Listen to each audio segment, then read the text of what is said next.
ప్రజా సమస్యలు పరిష్కరించడంలో కూటమి ప్రభుత్వం ముందుంటుందని ఎమ్మెల్యే బండారు సత్యనారాయణమూర్తి తెలిపారు. అనకాపల్లి జిల్లా మాడుగుల నియోజకవర్గం కె కోటపాడు గ్రామంలోని పార్టీ కార్యాలయంలో లబ్ధిదారులకు సీఎం సహాయ నిధి చెక్కులు పంపిణీ చేశారు.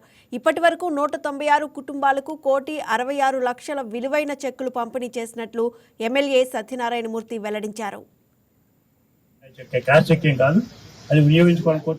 ఉత్తమ కార్యకర్తలు కూడా అందరూ అభినందిస్తున్నాం.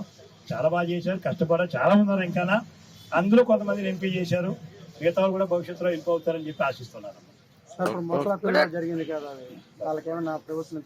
ఇప్పుడు ములకలాపిల్లి ఇల్లు పోయినట్టే ఇంకా వాళ్ళకి ప్రత్యామ్నాయంగా అక్కడ లేఅవుట్లో ఉందని చెప్పారు మన పెద్దలు. అక్కడ 3 సెంట్లు స్థలం ఇవ్వడం జరుగుతుంది. ఇల్లు కూడా మంజూరు చేస్తున్నాను.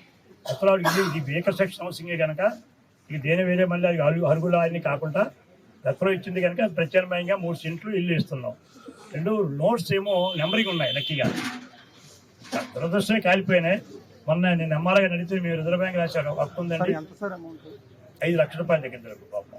అందులో ఎన్ని నోట్లు బ్యాంకులు యాక్సెప్ట్ చేస్తే చూడాలి, నెంబరింగ్ ఉండాలి కంపల్సరిగా. ఆ నెంబరింగ్ గాంధీ గారి బొమ్మతో ఉన్నాయి. అవన్నీ రిజర్వ్ బ్యాంక్ కలెక్టర్ గారి ద్వారా రిజర్వ్ బ్యాంక్ పంపించి అవి వ్యాలిడేట్ చేసే విధంగా, న్యాయం జరిగే విధంగా ఆ నోట్ల వ్యవహారం కూడా మేము చూస్తూ ఉన్నాము. 2 ఇది ఓవర్ లోడ్ వచ్చింది, సప్లై ఓవర్ లోడ్ రావడం వల్ల షార్ట్ సర్క్యూట్ అయింది. మరి గవర్నమెంట్ ఏపీడీసీలకి మేము రిఫర్ చేస్తున్నాం. అంటే వాళ్ళు కొంత బాధ్యత తీసుకోవాలా. జనగా మనం ఇంతమంది మనుషులు చనిపోయినా, ఆవులు గేదెలు చనిపోయినా ఇస్తూ ఉన్నాం.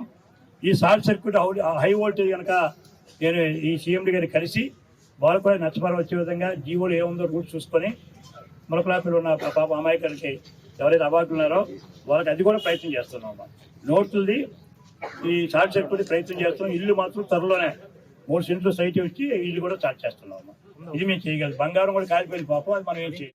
ఈ వీడియో మీకు నచ్చినట్లయితే లైక్ కొట్టి షేర్ చేసి మా వైకే టీవీ ఛానల్ని సబ్స్క్రైబ్ చేయండి.